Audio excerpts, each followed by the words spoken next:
nationalists. Who are these imprisoned nationalists? Imprisoned nationalists, I'm sure we all know. Lala Lajpat Rai was imprisoned, Tilak was imprisoned, and Bipin Chandra Pal was imprisoned. And while writing for their rights and to liberate these incarcerated individuals, Bharti wrote on 14th November 1908. I read out because this is editorial. I hardly believe in changing the words which are editorial. Even changing commas and full stop or kind of liberal attitude towards murderers, thieves, those nationalists who were fighting for Swadeshi rule were never considered as fellow human beings. What does it mean? The Britishers had no sympathy towards Indian nationalists. Now if you look at the history of moderates, which I would call them patriots, not nationalists, because they always had the tendency of looking up to the British in terms of language, in terms of civilization, in terms of philosophy, in terms of cultural superiority. The moderates always had the tendency to look up to the British, which is why they always expecting that the British one day will give us freedom and one day they will give us salvation, which was not acceptable to the nationalists. I'm sure we all agree with that point. Lala Lajpat Rai, Tilak, Bipin Chandra Pal, V.O. Chidambaram Pillai, for example, and Subramania Bharati. So it is in this context, Subramania Bharati. Now the question comes, whether Indian nationalism is something political? This is how we are taught in college and university. See, what is nationalism in India is purely political. 18th century ke pahle nationalism tha nahi. Right? I'm sure you all must have read in the textbook or history. And some have gone to the extent that it is a Western import concept. As I already told in the beginning itself. The term Rashtravata, right? Rashtrattva was always rooted in the Indian context and Tamil and vernacular languages. And the need for re-articulating nationalism is, our responsibility is to vernacularize nationalism. We often follow the Western model of interpreting nationalism. I have no problem with that. We have to learn. We have to learn all these interpretations. But whether these interpretations really make sense in the context of India, that's a larger question that we have to ask. Right? In Madras Presence you have the term Desiyam. In Andhra you have again Desiyam. In Kerala and Karnataka you have Rashtra. And the larger North Indian belt you have the Rashtra.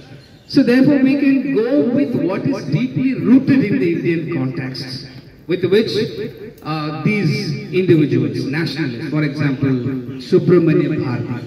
And I always admire Subramania Bharati's understanding of nationalism largely because he had the tendency to vernacularize the idea of nationalism. Vernacularization of nationalism, rather than westernization of nationalism. So those of you so far try to see nationalism through Western sense or lens, we have to see whether it makes really sense when we read Subramania Bharati, because he was successful in articulating his ideas through his own perspective, which is deeply rooted in the Indian geo-cultural tradition. And which is why we often find that nationalism is deeply rooted in the Indian spiritual realm. Spiritualism. So now people normally have the tendency, spiritualism meaning temple or church or masjid. The spiritualism is here meaning how it had a potential to unite people. It's not religion that unites people.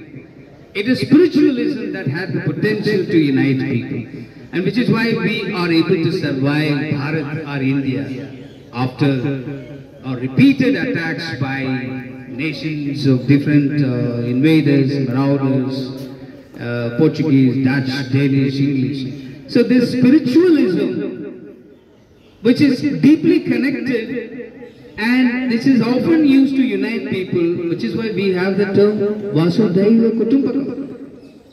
I am sure you all agree with me. This is not a politically created concept. This spiritualism is something which created the possibility of accommodating all the civilizations, assimilating all the cultural traditions, absorbing all the cultural sensibilities of the people. It's not that we always had a perfect communal harmony in the ancient or medieval model. But spiritualism was always a potential force that you find in history. Spiritualism. It is this spiritualism that gave us the concept of Vasudhaiva Kutumbakam. It is the spiritualism that gave the concept of welfare of all and happiness of all. Could someone tell this in Sanskrit? Welfare of all. And happiness of all. See, this is not a political at all. So how do you analyze this nationalism is a political? I don't understand. But I happily agree to disagree with those people who think that they are right. I am not the one who think what I write. I think what I write because what the sources say. So therefore I disagree with those people that nationalism is an 18th century phenomenon. Maybe 18th century largely because in the political sense of the term.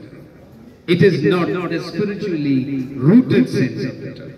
Because which is why we always teach the world the lesson. We always treat everyone equally. We are not for welfare of one particular community or particular religious traditions or particular social group. India is always a country that taught the lesson to the world that we are always thinking world as a family.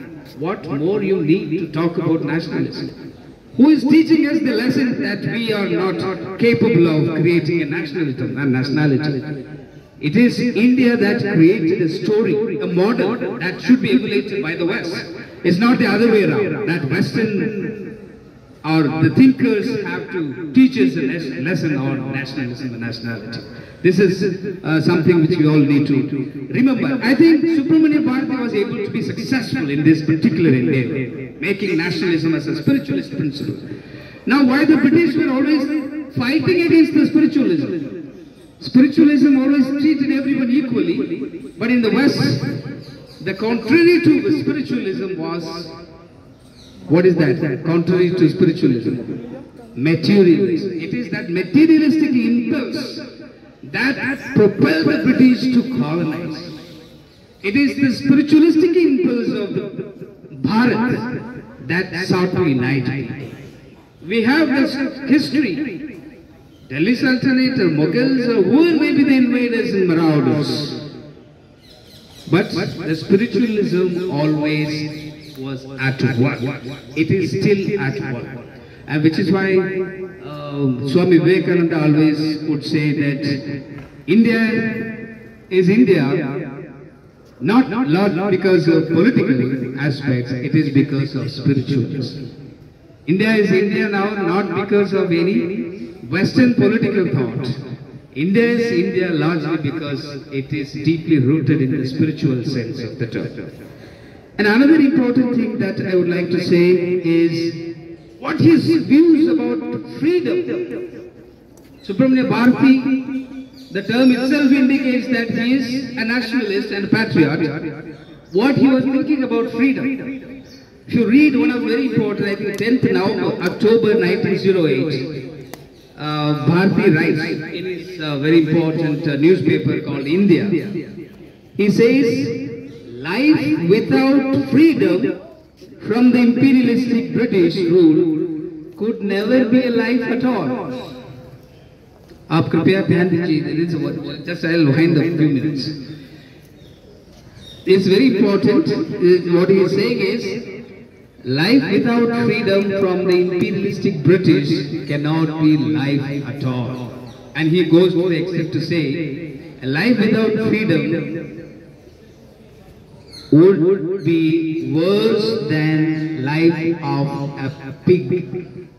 This is very cruel, this crude way of explaining things. And this clearly tells us the kind of passion that he had for the nation. He had to write poems, letters, and essays in various newspapers. Now, this is something which we need to remember, how he was able to visualize the need for freedom, at least particularly in this time. Now, we always try to go back to the Western political thought. Oh, liberty, equality, fraternity, the French Revolution thought. That's absolutely fine. But what was the manner in which Subramania Bharati interpreted these ideas? As I already told you, he was the one who was able to vernacularize nationalism, vernacularization of nationalism.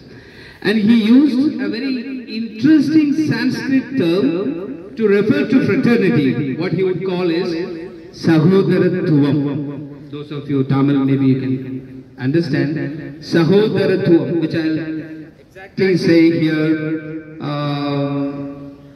He argued that there must be a law that should treat both Brahmins and Paraya equally. Hence, for him, if a Paraya could be charged for his act of stealing, the Brahmin, also known as Papan, could also be charged for the same act.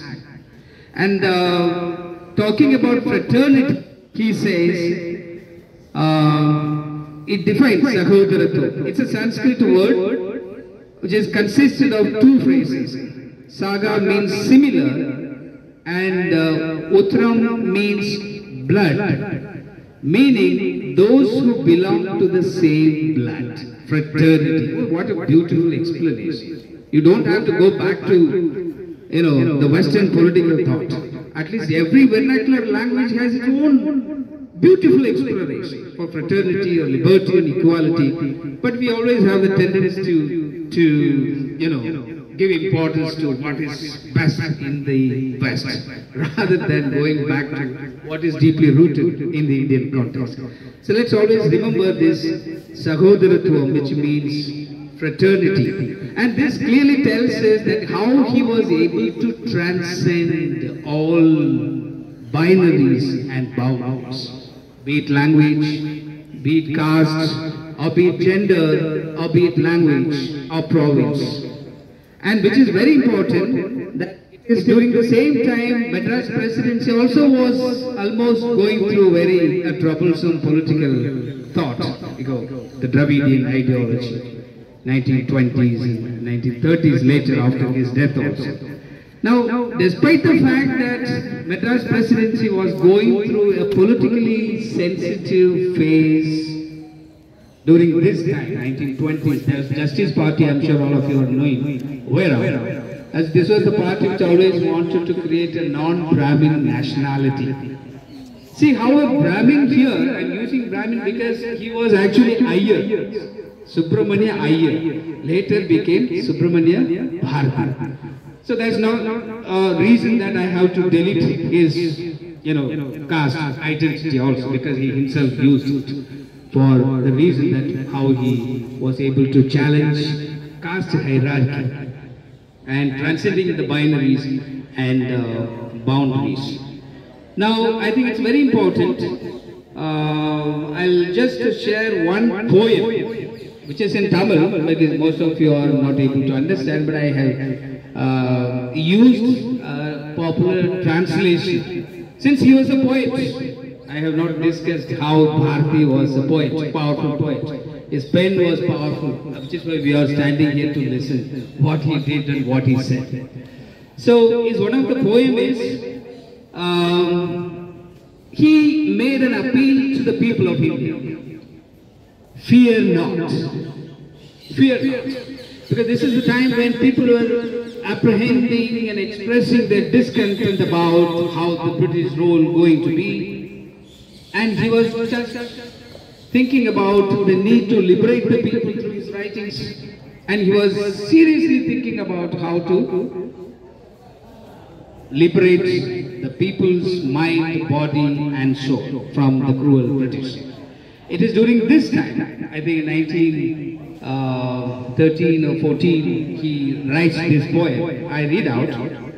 Fear not, fear we not, though all the world be ranged against us, fear we not, fear we not, fear we not at all. Though we are slighted and scorned by others, fear we not, fear we not, fear we not at all. Though fated to a life of beggary and want, fear we not, fear we not, fear we not at all. Though the coarsest breasted cast their glances, fear we not, fear we not, fear we not at all. Though friends should feed us poison brew, fear we not, fear we not, fear we not at all. Though spears reeking flesh come and assail us, fear we not, fear we not, fear we not at all. Though the skies break and fall on the head, fear we not, fear we not, and fear we not at all. See, this is something which I admire. If you read it in Tamil, you will get it more sentimental. Anyway, English to hamara matra bhasha to nahi hai, but still we can understand the essence of it. But it's very important how he tried to make the coward, quote unquote, to be brave enough to face the challenges and difficulties of the people. And it is this powerful poem which tried to create a new politics in India. It is this poem and other writings of Bharati created a new narrative about politics in India. As I already told you, he was successful in articulating his ideas because for Bharati, politics is a method.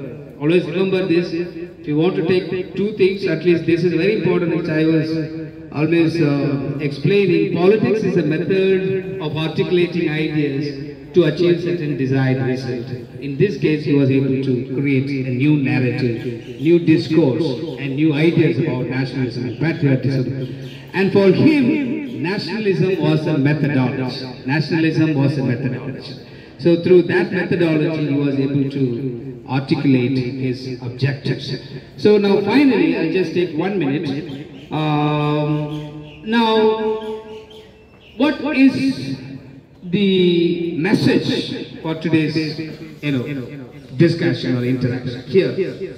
So any academic discussion on patriotism and nationalism or geocultural Indian nationalism, this is my phrase, would be incomplete without adequately referencing what Subramanya Bharati was talking about. Because he was successful in articulating his ideas, decolonizing his own mind and decolonizing the mind of the people. Because as I already told you, decolonization is nothing but a method, a process of unlearning things, which he did successfully. Now finally, he writes on 26th December 1908. There's an article which I have translated, Schools and Nationalism. We can use universities and nationalism. Whenever people talk about nationalism, we get all kinds of names. Right? You all know what kind of names people might use. Now I'm not using those names. I am sorry for them because they still are struggling to understand what exactly nationalism is all about. And they have to read what is the manner in which the idea of nationalism was rooted in the Indian soil. It is not political, it is not racial, it is not linguistic, it is a combination which I would call geocultural, which is deeply rooted in the spiritual realm, which continuously was fighting against the materialistic interpretation of history, and civilization. And he says, the subject of nationalism was never a part of India's curriculum. It's a serious charge against the British government in India, 1908. But it's very important because he says, unlike in England, you have this subject called nationalism as their curriculum. But in India, we have nationalism as at least one chapter, and that chapter also says, ये हमारा nationalism था नहीं, 18th century के पहले India था नहीं, 18th century के पहले nation था नहीं. That was actually unfortunate rhetoric. So I always find there is always a struggle between fact-based history and rhetoric-based history or interpretation-based history. So here I would like to make an appeal to all the young minds, brilliant minds, to think about, to decolonize that this narrative is no longer valid. This narrative is no longer valid largely because we have sources. We have sources and facts, literature that seem to suggest that the narrative is no longer valid and it has to be therefore discarded. Now finally, he also says that most teachers are known for their lack of understanding of the nation, nationality and nationalism. I'm sure here also we have the same stereotypical mindset about nation, nationality. I'm not using nationality and nation and nationalism in the Western sense of the term. As I already told you, we do have these vocabularies in our literature. It is in our DNA.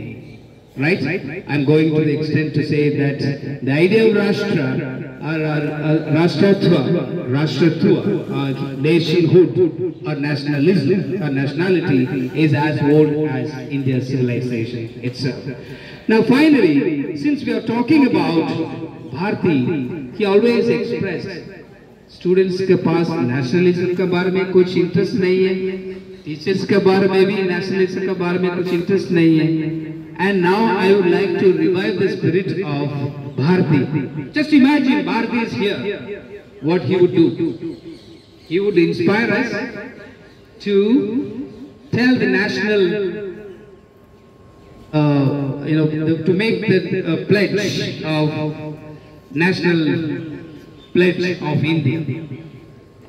I'm sure he would be the happiest person if all of us say that yes. When the British were ruling India, there was no subject called nationalism, despite the fact they were able to introduce nationalism in their curriculum. But now, students from JNU are once again talking about national pledge. I think he would be happy about it. Right? Let's remember Bharati, and I would ask you to repeat with me the national pledge to make that we are part of the nation, to think that there was a nation, there is a nation, there will be a nation. So can you all say it with me after I say the National Pledge of India? We can all stand and make a oath of that. I think it's very important. I am saying this in the context of Subramania Bharati. So when I say, you can repeat it with me.